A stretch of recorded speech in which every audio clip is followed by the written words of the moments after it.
Hello student.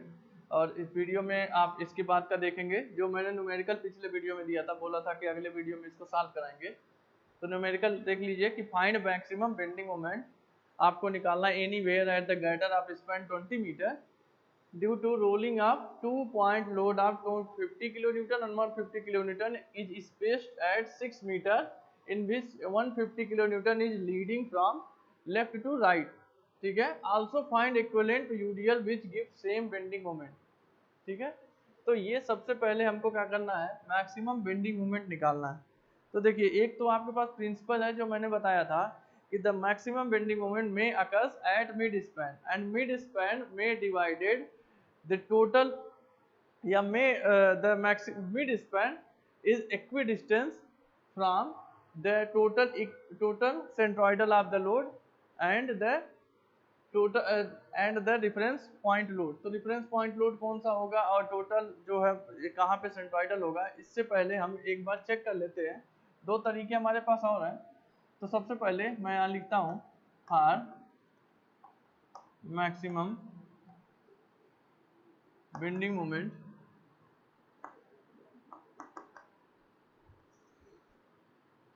At this section. इस section पे maximum bending moment आपको पता लगाना हो तो यहाँ पे आप लिख सकते हो इस section must be at mid span. Mid span पे सेक्शन होना चाहिए। अब देखिए, एक केस हमारे पास है, ये है एक केस हमारे पास है कि जो मिड स्पैन पे है उस पे 150 किलो न्यूटन लोड स्पेस कर दिया जाए। मतलब ये 150 सॉरी, आप इसको ऐसे बनाइए, लेफ्ट टू राइट जा रहा है तो एक बार 150 मान लीजिए इस पे आया मिड स्पैन पे। मिड स्पैन मतलब 10 मीटर पे।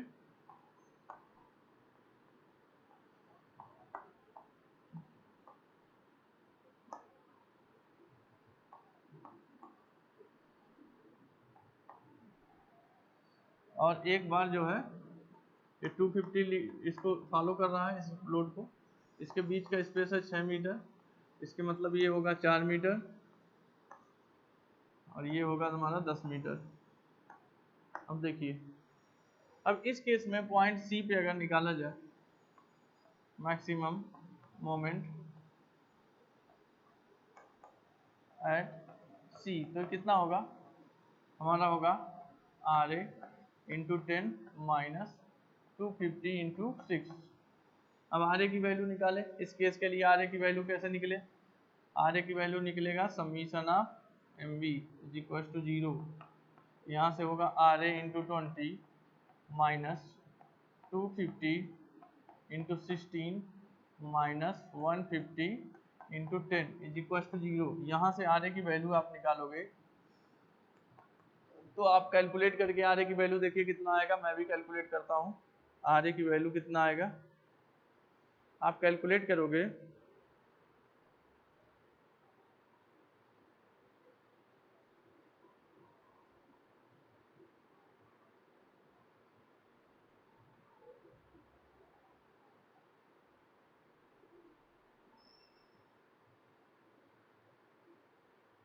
ये आएगा आर ए की वैल्यू 275 किलो न्यूटन।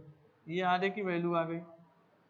तो जो मैक्सिमम मोमेंट एट सी था यहाँ पे मैं लिख दे रहा हूँ, ये कितना होगा 275 multiplied by 10 minus 250 multiplied by 6।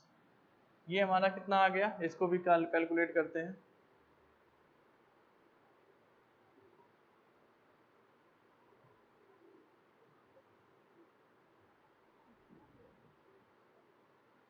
ये आ गया हमारा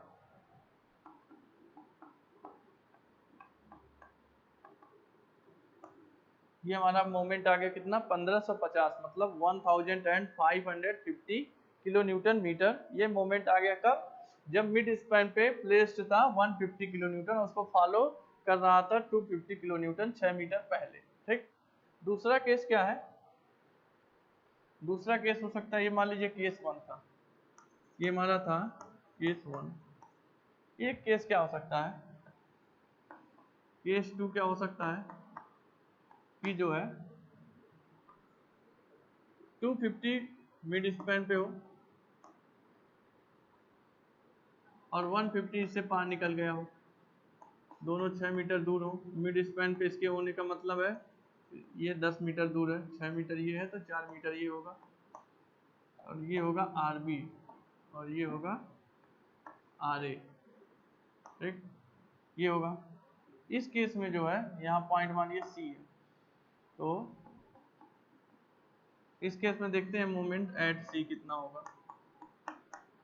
मोमेंट एट सी, क्योंकि आपको पता है कि जब भी एब्सोल्यूट मैक्सिमम बेंडिंग मोमेंट होता है तो वो कहाँ होता है, वो मिड स्पैन पे ही होता है, और वो होता कब है कि लोड उसके जस्ट नीचे एक्ट कर रहा हो।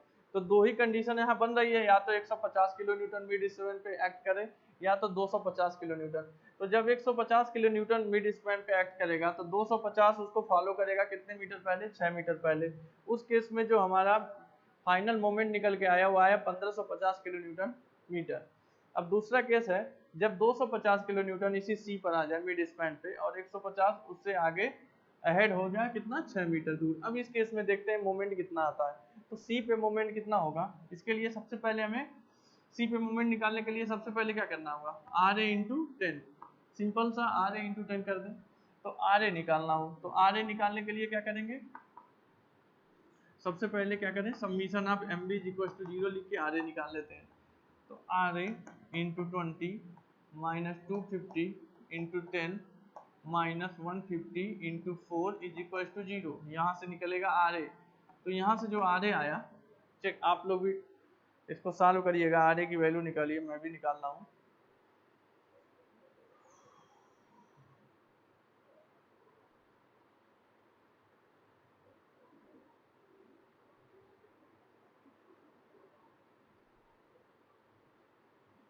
ये आर ए की वैल्यू आई 155 किलो न्यूटन। इस केस में आर ए की वैल्यू आई 155 किलो न्यूटन, आर ए की वैल्यू आ गई इस केस के लिए। अब तो मोमेंट क्या होगा, moment at C is equal to होगा 155 मतलब आर ए इंटू 10, तो होगा 1550 किलो न्यूटन मीटर। इस केस में मोमेंट एट सी आया हमारा 1550 किलो न्यूटन, और इस केस में भी आया था 1550 किलो न्यूटन। ठीक है, दोनों केस में जो हमारा मिड स्पैन पे मोमेंट आ रहा है वो आ रहा है 1550 किलो न्यूटन। अच्छा, अब हम क्या करें, दो केसेस में देखा गया 1550 किलो न्यूटन का मोमेंट आ रहा है, ठीक है। अब हम क्या करें, हम ऐसा करते हैं कि एक हमारे पास और प्रिंसिपल है, इसको मिटा देता हूँ, जो हम पहले वाले लेक्चर्स में, पहले वाले वीडियो में हम न्यूमेरिकल में आप बता चुके हैं प्रिंसिपल जो होता है। तो उस प्रिंसिपल के अकॉर्डिंग देखते हैं कि क्या कैसे होता है मैक्सिमम बेंडिंग मोमेंट, उस प्रिंसिपल के अकॉर्डिंग मैं यहाँ प्रिंसिपल लिख दे रहा हूँ। यहाँ पे लिखेंगे आप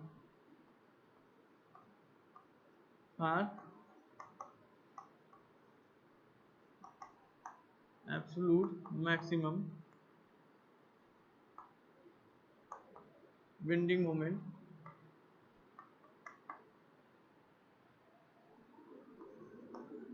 मैं लिखता जा रहा हूँ, देखते रहिए आप लोग। एब्सोल्यूट मैक्सिमम बेंडिंग मोमेंट में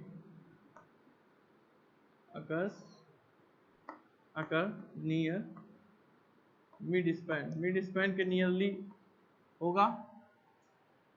मिड स्पैन कैसा होना चाहिए, mid span placed, mid span should be placed as such a manner that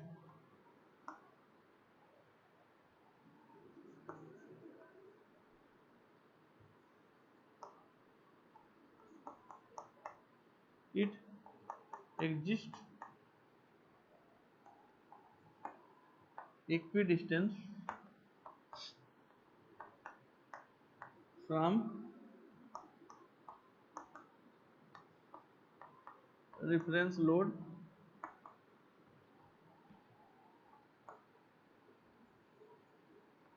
and centroidal of R load. ठीक है, तो जो मिड स्पैन पे हो, मिड स्पैन कैसे जगह प्लेस्ड हो, वहां पे होना चाहिए इस मैनर में। वहां से जो है इक्वी डिस्टेंस पे हो कौन कौन सी चीजें, रिफरेंस लोड जहां से हम मोमेंट जिस लोड पे निकालेंगे, और सेंट्रोइडल सारे लोड का वो इक्वी डिस्टेंस पे दोनों होना चाहिए। तो इस केस में जो है पहले सबसे पहले हम सेंट्रोइडल ढूंढ लें लोड का, तब आगे बात करेंगे।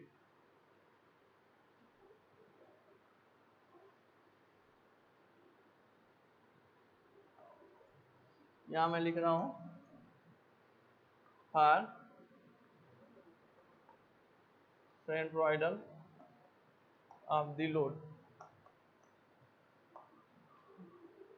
तो एक्स बार मान लीजिए ये है ना, ये है हमारा दो सेंट्रोइडल है 150 एंड 250 किलो न्यूटन। इसके अबाउट मोमेंट ले लें 250 के अबाउट, तो x bar is equal to होगा 150 गुणे 6 divided by total load. Total load है 250, 150 हो गया 400। तो 150 में हम 6 का जब मल्टीप्लाई करेंगे तो ये है ना 900 डिवाइडेड बाई 400। ठीक है, तो एक्स बार जब हमारा निकल के आ गया, वो एक्स बार आ गया 2.25 metre from 150 kilo newton from 250 kilo newton. 250 से हमने मारा था रिफरेंस, यही से मोमेंट इसी के अबाउट ले रहे थे। तो इसके मतलब जो 2.25 मीटर आया, तो वो आया हमारा 250 किलो न्यूटन से। मतलब कि यहाँ से 2 पॉइंट जो यहाँ पे एक्स वो आ गया हमारा सेंट्रोइडल, समीशन ऑफ डब्ल्यू आया, वो आया 2.25 मीटर पे, किससे 250 किलो न्यूटन वाले लोड से। तो इस प्रिंसिपल के अकॉर्डिंग ये कैसे प्लेस्ड होना चाहिए, इस प्रिंसिपल के अकॉर्डिंग जो है मैं बना दे रहा हूँ figure, R A R B, mid span मान लीजिए यहाँ है, तो मिड स्पैन जो है रिफरेंस लोड 250 है, 250, ये मिड स्पैन जो है 10 मीटर, वो कहाँ पे प्लेस्ड होना चाहिए, रेफरेंस लोड जो है, रेफरेंस लोड जितनी दूर इधर हो उतनी ही दूर इसका जो है समीशन ऑफ डब्ल्यू हो। तो समीशन ऑफ डब्ल्यू सपोज करिए यहाँ कहीं है, समीशन ऑफ डब्ल्यू, ये यहाँ से कितनी दूर है, यहाँ से है 2.25 मीटर दूर, 2.25 मीटर दूर है, देखिएगा ध्यान से। तो 2.2 मीटर दूर है, तो ये देखिए कि जो अगर इस कंक्लूजन से हमें ये निकला कि इस केस में जो हमारा मिड स्पैन होगा वो एकदम ऐसे बीच में होगा मिड स्पैन, जहाँ पे जो है ये इक्वी डिस्टेंस पे हो, मतलब यहाँ से इतना दूर ये भी हो, इतना दूर ये भी हो, मतलब कहाँ होगा ये 2.25 के जस्ट मिड में। मतलब कि ये इसका डिस्टेंस कितना होगा, इसका आधा, इसका आधा देख लिया जाए करके कितना होता है,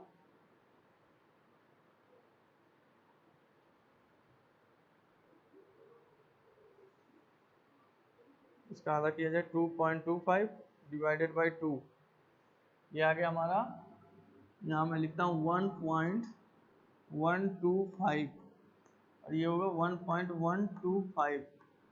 ठीक, ये दूरी अगर देखी जाए यहाँ से लेकर यहाँ तक की, कहाँ से कहाँ तक की, इस लोड 250 तक जो लोड लगा है यही हमारा रेफरेंस लोड है, यही सबको मोमेंट लेना है, यही मोमेंट हमारा एब्सोल्यूट बेंडिंग मोमेंट होगा। कहाँ मैंने लिखा है reference load, from reference load. अब रेफरेंस लोड हम किसको मानेंगे, हम मानेंगे इसको, और यहीं से हमें मोमेंट, यहीं पे मोमेंट लेंगे सारा, यही एब्सोल्यूट बेंडिंग मोमेंट होगा।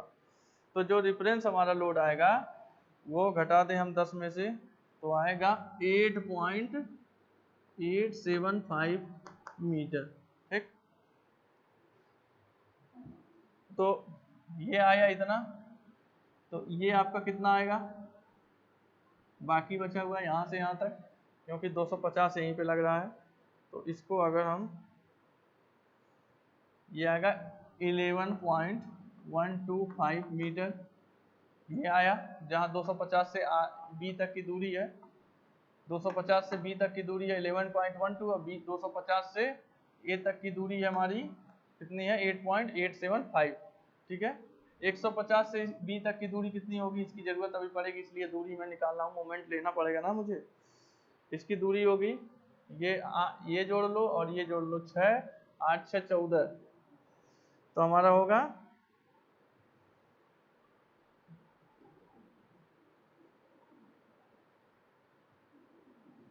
ये दूरी होगी 5.125। ठीक है, ये पता चल गया सारा सारा दूरी। अब हम निकालते हैं सबसे पहले आर ए, यही यही आएगा मोमेंट, तो अब ये होगा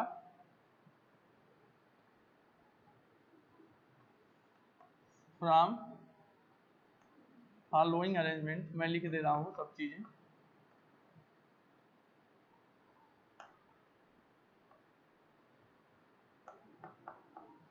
अकॉर्डिंग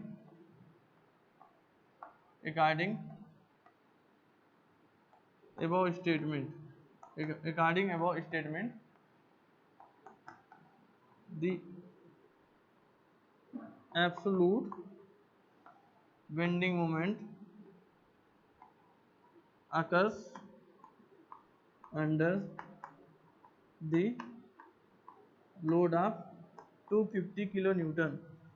250 किलो न्यूटन के जस्ट नीचे मोमेंट डेवलप होगा। अब देखें कितना डेवलप हो रहा है, 250 किलो न्यूटन के जस्ट नीचे मोमेंट ले लें तो होगा ये। इसके लिए आर ए निकालना है, तो आर ए निकालिए सबसे पहले, summation of M B is equal to 0, यहाँ से R A into 20 minus 250 multiplied by, ये दूरी कितनी है हमारी 11.125 माइनस 150 मल्टीप्लाइड बाई ये दूरी 5.125 इज इक्वल टू 0 होना चाहिए। यहाँ से देखिए आर ए क्या निकल के आया, R A is equal to, आप चेक करिए इसको,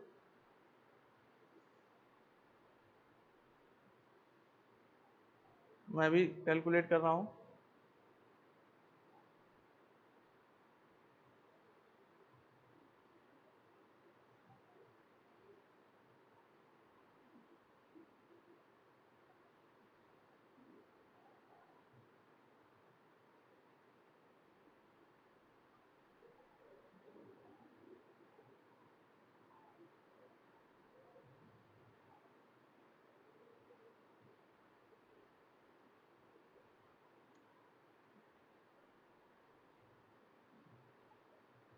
आर ए आया हमारा 177.5 किलो न्यूटन। आर ए की वैल्यू जब पता लग गई इस अरेंजमेंट के हिसाब से, तो मोमेंट भी निकाल लेंगे। तो मोमेंट हम निकाल रहे हैं, आपका ऊपर यहाँ पे मोमेंट मैं निकाल रहा हूँ।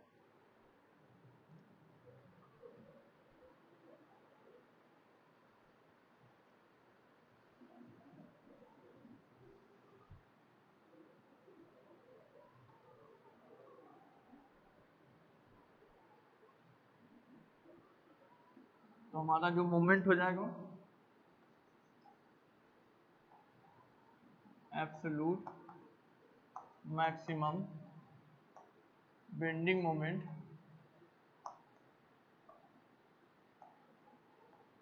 क्या होगा, ये आर ए इंटू, यही निकालना है, सी पॉइंट मान लीजिए है यहाँ पे, तो आर ए इंटू ये दूरी 8.875, ये हमारा हो गया।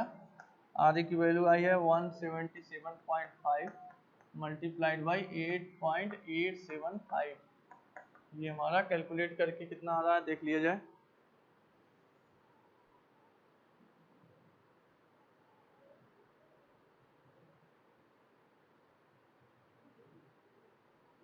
ये आ गया हमारा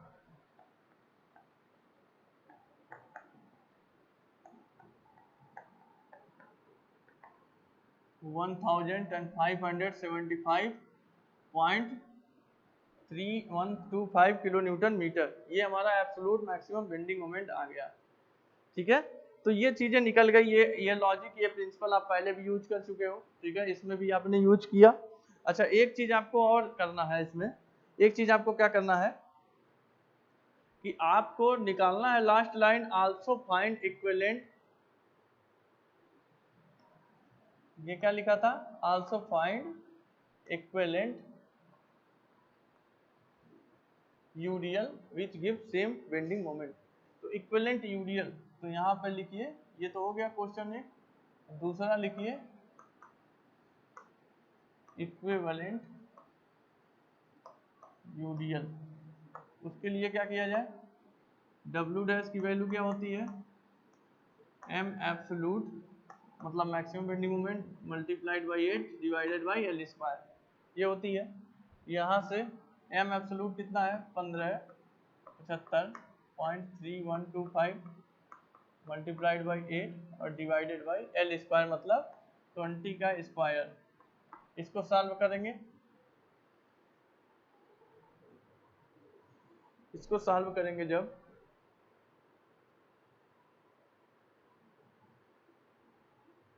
तो ये आएगा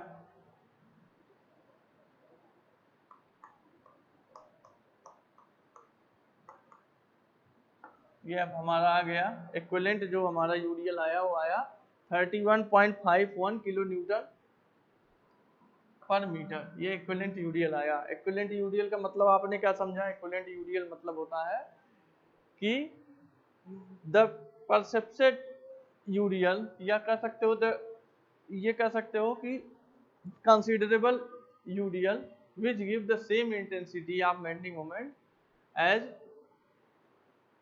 as bending moment produce by the actual load. जो एक्चुअल लोड था उसकी वजह से जो बेंडिंग मोमेंट प्रोड्यूस होता है, तो एक्चुअल लोड हमारा दो था, 250 और 150, उसकी वजह से जो मैक्सिमम बेंडिंग मोमेंट प्रोड्यूस हुआ होगा वही बेंडिंग मोमेंट प्रोड्यूस होगा इस लोड की वजह से भी 31.51 किलो न्यूटन पर मीटर। अब ये क्या बन गया, ये यूडीएल बन गया, और ये पूरे के पूरे स्पैन पे एक्ट करेगा, over the whole span the UDL of intensity 31.51 is acted over the whole span, ये हो गया।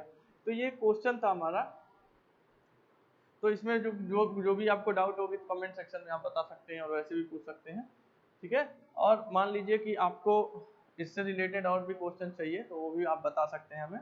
ठीक है, क्वेरी आपकी हम लेंगे, आपकी क्वेरी, और जो भी और आगे डाउट होंगे आगे वाले वीडियो में उसको क्लियर किया जाएगा। और आईएलडी से जुड़े और भी अभी क्वेश्चन न्यूमेरिकल आने वाले हैं।